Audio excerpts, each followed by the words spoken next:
महाराज की जय। श्री सतगुरु महाराज की जय। श्री सतगुरु महाराज की जय। मंगल मूर्ति सतगुरु मिलवे सर्वाधार। मंगलमय मंगल करना विनबो बारंबार। धन्य धन्य सतगुरु सुखदा महिमा कहे न जाए। जो कुछ कहूँ तुमरे कृपा मौत कछु न वसाए। बोलिए प्रेम से श्री सतगुरु महाराज की जय। ब्रह्मलीन परमाराध्य संत सदगुरु के चरणों में इस दास का कोटि कोटि नमन। मंचासीन पूज्यपाद आचार्य स्वामी श्री पूर्ण चेतन जी महाराज के चरणों में कोटि सह नमन। स्वामी जगन्नाथ जी महाराज के चरणों में कोटि सह नमन। भरत बाबा आदरणीय संचालक साहब, सत्संग में उपस्थित सज्जन वृंद, माताओं एवं बहनों, सबों को प्रणाम। अभी आप लोग सत्संग योग से पाठ श्रवण कर रहे थे और अभी का विषय जो बना है योग और ज्ञान। योग भी चाहिए और ज्ञान भी चाहिए, अर्थात ध्यान भी चाहिए और ज्ञान भी चाहिए। बिना कहते हैं बिना ध्यान का ज्ञान नहीं और बिना ज्ञान का ध्यान नहीं, यह दोनों चाहिए।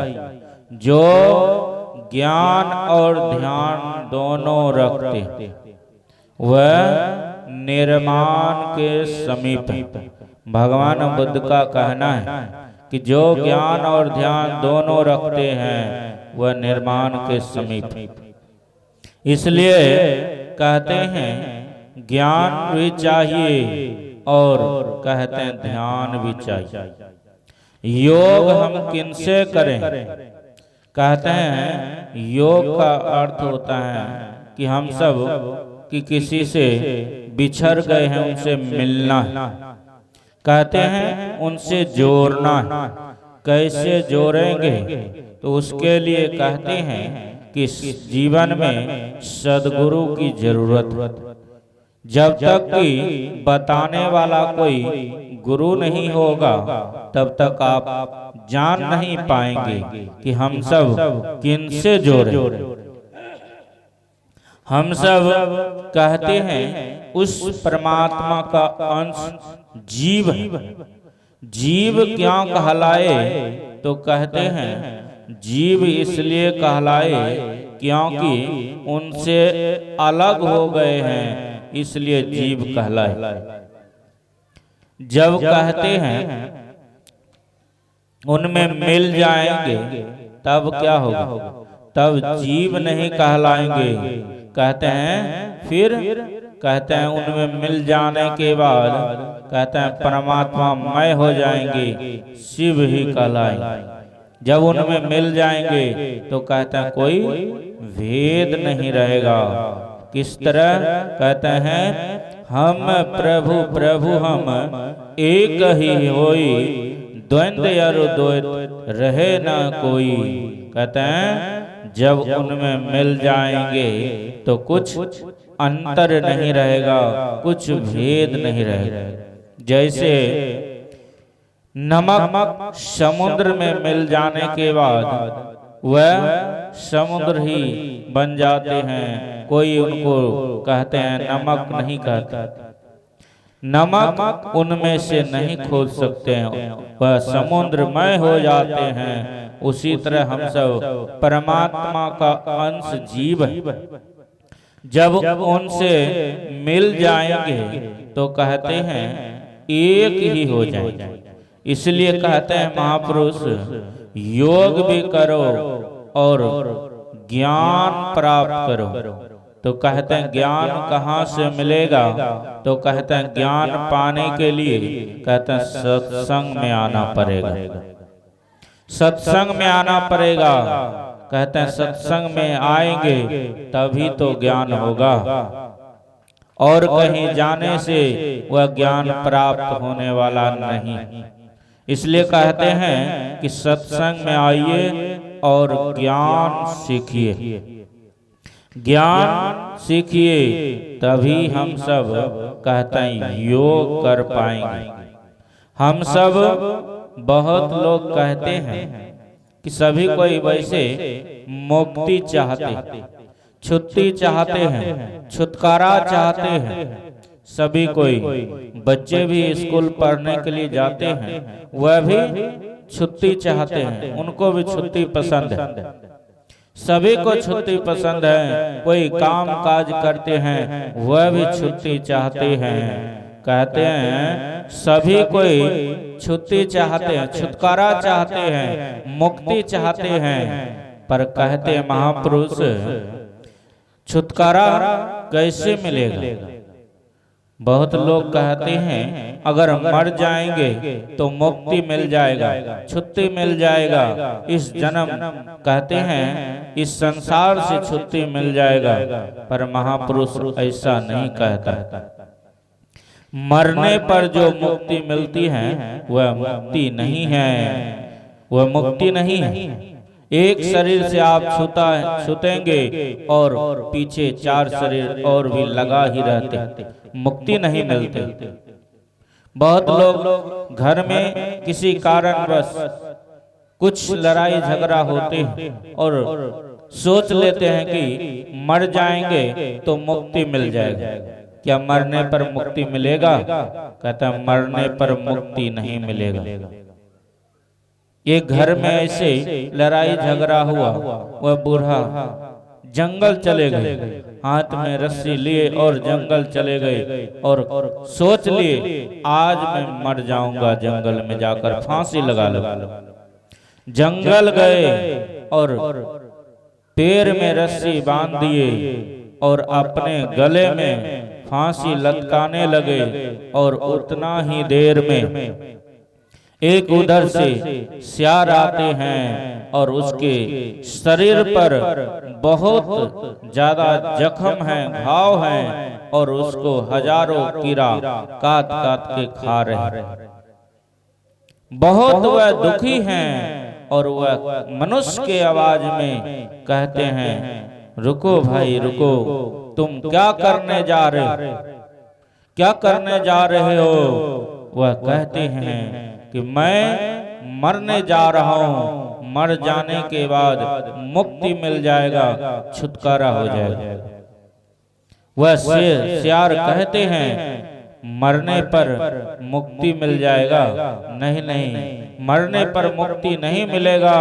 कहते हैं अगर आप मर जाएंगे तो कहीं जाकर जानवर का शरीर अगर मिल गया, मेरे जैसा शरीर मिल गया तो कितना दुख होगा। मेरे शरीर पर इतना जख्म है, घाव है, मैं दवाई नहीं ले सकता हूँ, मैं किसी डॉक्टर के पास नहीं जा सकता हूँ दवाई लेने के लिए। और आप ऐसे अनमोल शरीर को यूं ही खोना चाहते हो, यूं ही गंवाना चाहते हो। कहते हैं मत गमाओ। कहते हैं यह मनुष्य का शरीर बड़ा अनमोल शरीर है, इस शरीर से आप भजन सुमरन कर सकते, उस ईश्वर उस परमात्मा को प्राप्त कर सकते हैं और किसी शरीर से नहीं। और इसको यूं ही गंवाना चाह रहे हो, मरने के लिए जा रहे हो। कहते हैं मरने पर मुक्ति नहीं होगा। उनको ज्ञान हो गया कि मरना नहीं चाहिए, वह वापस आ गए, नहीं मरे। इसलिए महापुरुष कहते हैं कि मरने पर मुक्ति नहीं मिलती है। कहते हैं जीते जी मुक्ति प्राप्त करो। जिस तरह कहते हैं मरिए तो मर जाइए, छूट परे जंजाल, ऐसी मरनी को मरे दिन में 100 बार। जिनकी समाधि लग गए हैं, जिनकी ऊपर कोई और चढ़ाई हो गए हैं, कहते हैं जो अपने अंदर में चलते हैं उस ईश्वर के आनंद को पाते हैं।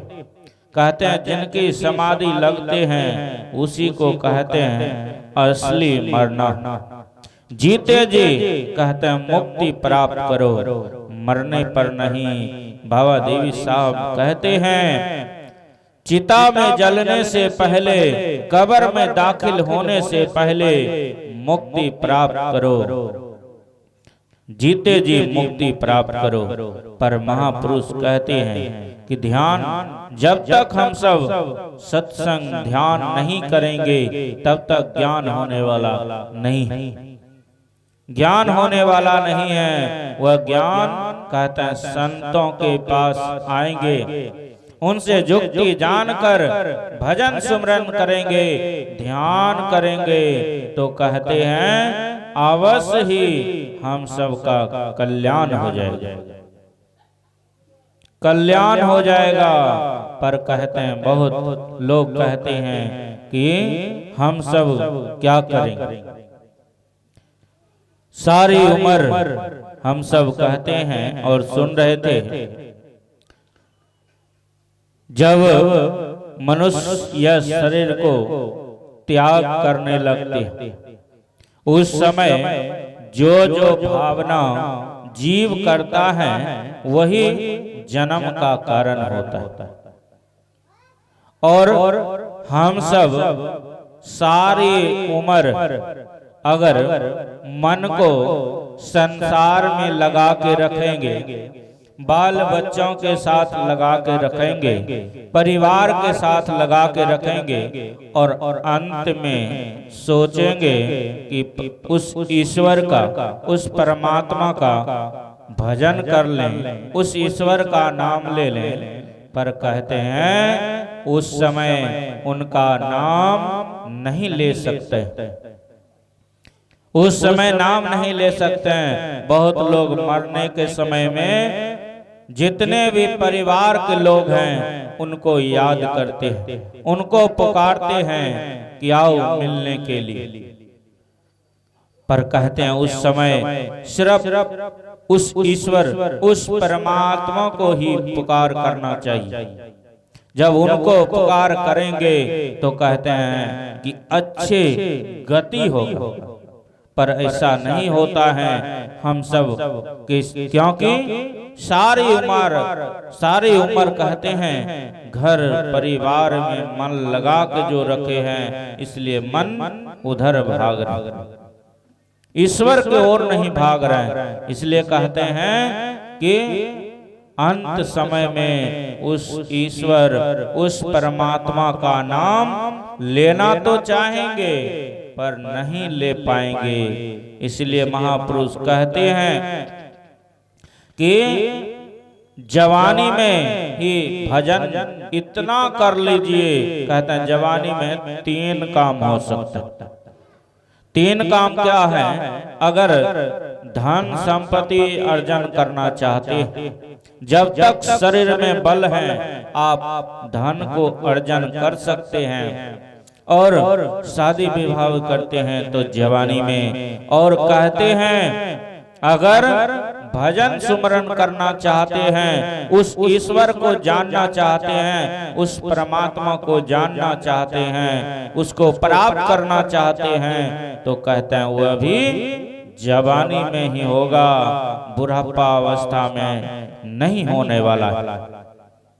बुढ़ापा में शरीर काम नहीं करता है, इसलिए उस टाइम भजन नहीं होने वाला है।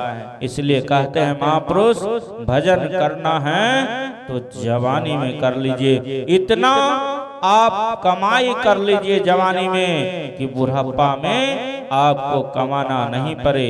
हम सब यही सोचते हैं इतना धन संपत्ति जवानी में अर्जन कर लें कि बुढ़ापा में आराम से बैठ के खाएं, पर वह धन कहते हैं काम आने वाला नहीं है। जो कोई भजन रूपी धन कहते हैं जवानी में अर्जन कर लेते हैं, कहते हैं वही बाद में काम आने वाला है, वही काम आने वाला है। इसलिए हम सब मानवों को कहते हैं भजन करना चाहिए। भजन यात्री कीजिए और बात में देर जगत में जीवन थोरा, मानुष तन धन जात गोरधरी करो निहोरा।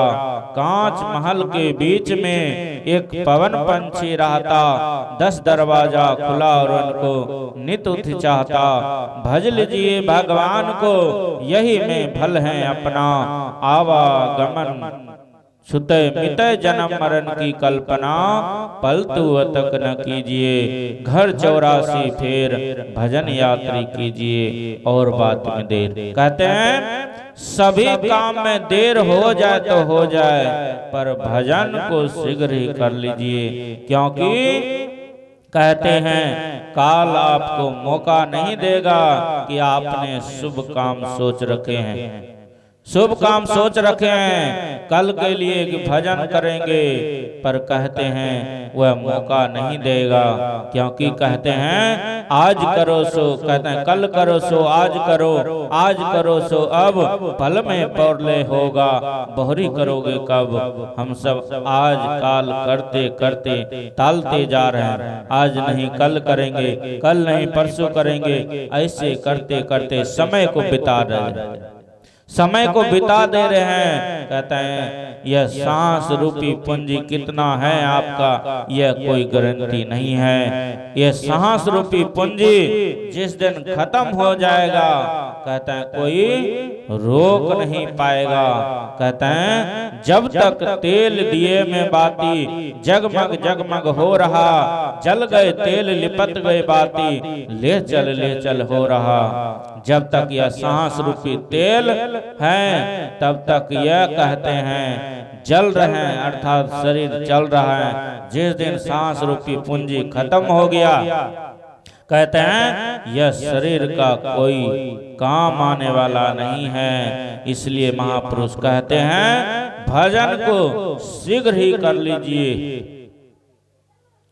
भगवान श्री राम भी जब रावण से युद्ध हुआ, रावण जब पृथ्वी पर गिर गए और लक्ष्मण को भेजते हैं, बहुत पुराना राजा है, ज्ञानी है लक्ष्मण, कुछ उनसे ज्ञान के बातें सीख लो, ज्ञान के बातें सीख लो।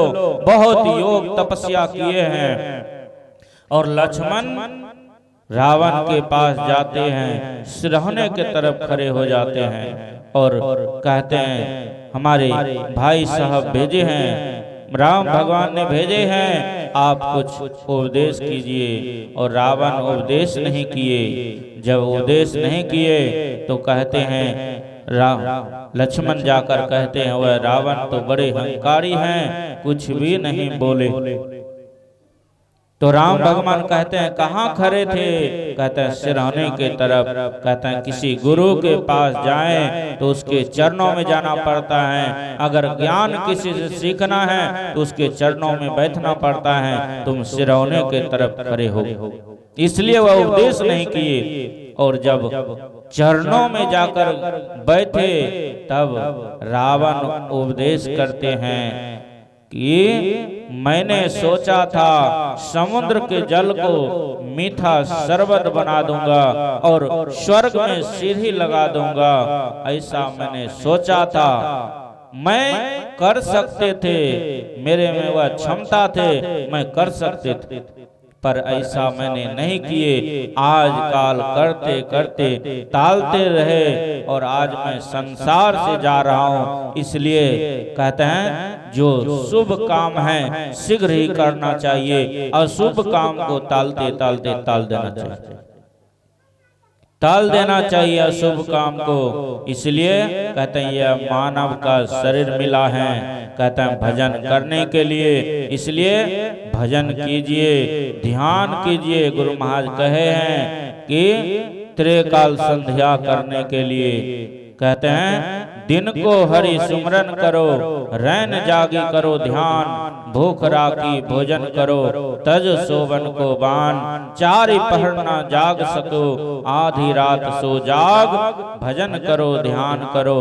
कहते हैं भजन ध्यान करो, चार पहर ना जाग सको, आधी रात सो जाग, जागे ना पिछले पर, करे ना गुरुमति जाप, मुंह फाड़ी सोवत रहे, ताको लागो पाप। कहते हैं बहुत लोग सूर्य उदय तक सोए रहते हैं, पर कहते हैं महापुरुष सूर्योदय तक जो सोए रहते हैं उनको पाप लगते हैं। इसलिए सुबह उठकर कहते हैं भजन सुमरन कीजिए, ध्यान कीजिए, यही मानव का कर्तव्य है, यही हम सबके साथ जाने वाला है, यही आप सबके सेवा में मैंने थोड़ा से रखा। अब आगे पूज्य बाबा सबसे सुनेंगे, विशेष लाभ होगा। श्री सद्गुरु महाराज की जय।